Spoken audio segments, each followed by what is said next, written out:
भैया, मुझे जो सेनापति व्यूकश ने बताया कि लंका को वानरसेना ने चारों ओर से घेर लिया है और लंका पर संकट के बादल छाए हैं, क्या ये सत्य है? हाँ तात, वानर सेना ने लंका को चारों तरफ से घेर लिया है, इसलिए ही हमने तुम्हें असमय जगाया है। तो क्या आप युद्ध में नहीं गए? मैं गया था युद्ध में, उसने मुझे निर्यार करके भेज दिया।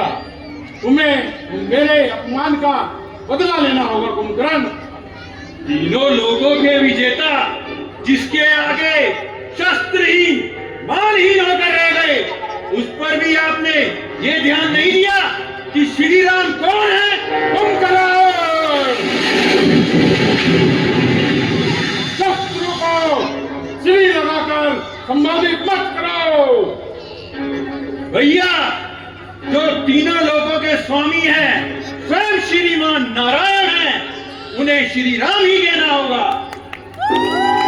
जय श्री राम।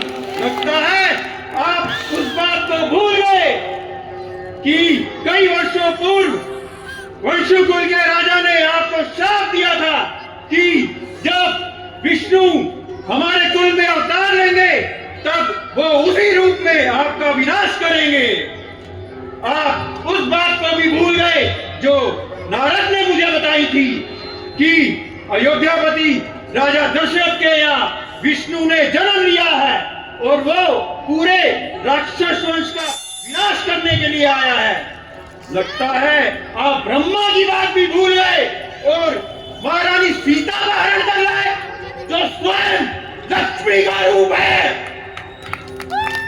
कुंभकर्ण, हमें अपनी बहन के अपमान का बदला लेना था, तुम हमें शस्त्र सिखा रहे हो।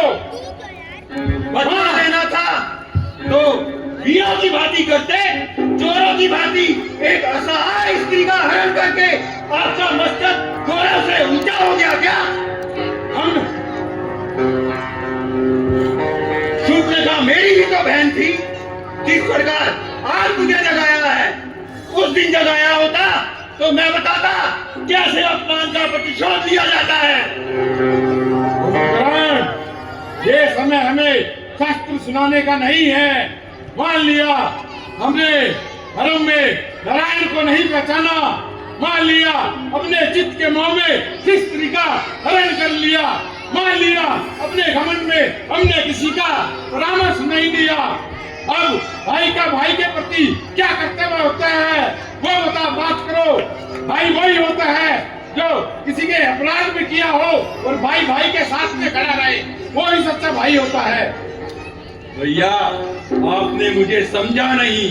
मैंने जो कहा एक सच्चे हितैषी के नाते कहा, जो मेरा अधिकार और कर्तव्य भी है।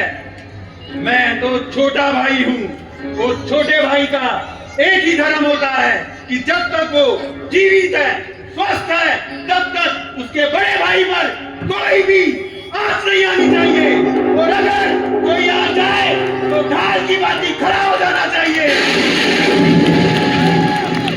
छोटा भाई एक मित्र भी है और एक सेवक भी है। कुंभकर्ण, राक्षस जाति को तुम पर मान है। भैया, अब आप युद्ध की चिंता छोड़ दीजिए। मैं आपको वचन देता हूँ, और जब तक मैं जीवित हूँ तब तक लंका पर कोई भी विपत्ति नहीं आ सकती।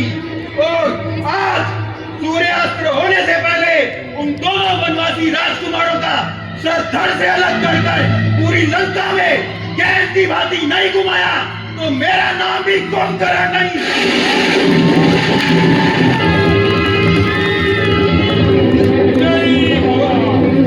परंतु भैया, परंतु क्या?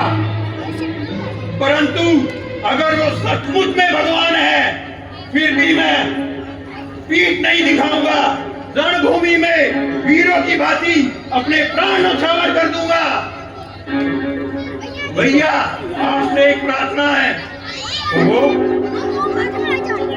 अगर मैं युद्ध भूमि में मारा गया तो समझ लेना फिर उनसे कोई नहीं जीत सकता।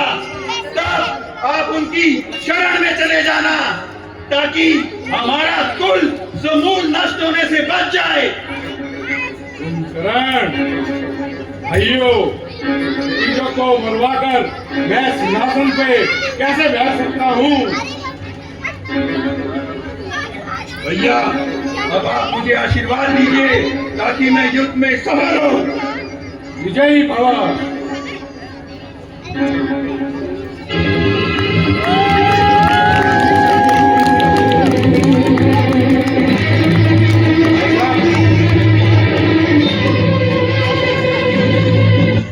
जय श्री राम। आपने देखा किस तरह रावण ने कुंभकर्ण को